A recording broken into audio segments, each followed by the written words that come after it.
Newly released footage by U.S. Central Command showing the moments fighter jets launching off an aircraft carrier on Saturday night in the Red Sea and pounding some 18 targets, including underground weapons facilities, drones, and air defense systems in the Houthi-controlled areas of Yemen. It's the fourth joint mission by the U.S. and U.K. since January. The operation in response to a surge in Houthi attacks on military and commercial vessels. It's just the latest attempt to try and deter the Iran-backed militia, but the Houthis say the attacks will continue as they protest Israel's war on Gaza. It's triggering growing fears the ripple effect of the escalating conflict will be felt around the world and at home in the U.S., as some 90% of vessels have rerouted around the tip of Africa. These Houthi attacks are very effective in terms of disrupting global trade. Supply chain experts like David Dobrzkowski are calling this the biggest blow to shipping since the pandemic. What is the impact of these attacks that we're seeing by the Houthi in the Red Sea?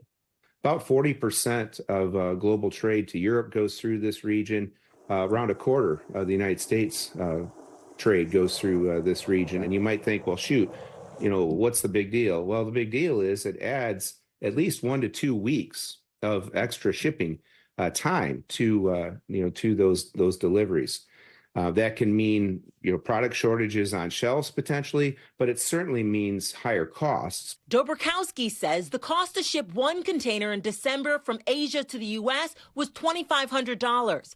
3 weeks later, that price skyrocketed to $5,100. And with 10,000 containers on a ship, that's an increase of some $26 million to send just one vessel. The timing's really bad, right? Because, we're on the heels of inflation.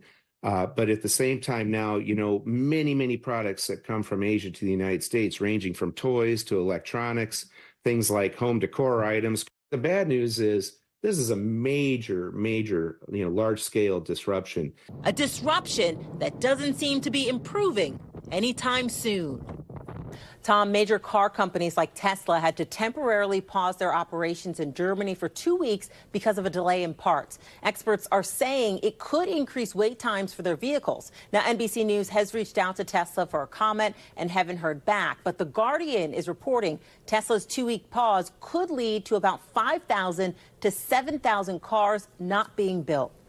Tom? That's a lot of cars. Okay, Megan Fitzgerald, we thank you for that. Thanks for watching. Stay updated about breaking news and top stories on the NBC News app or follow us on social media.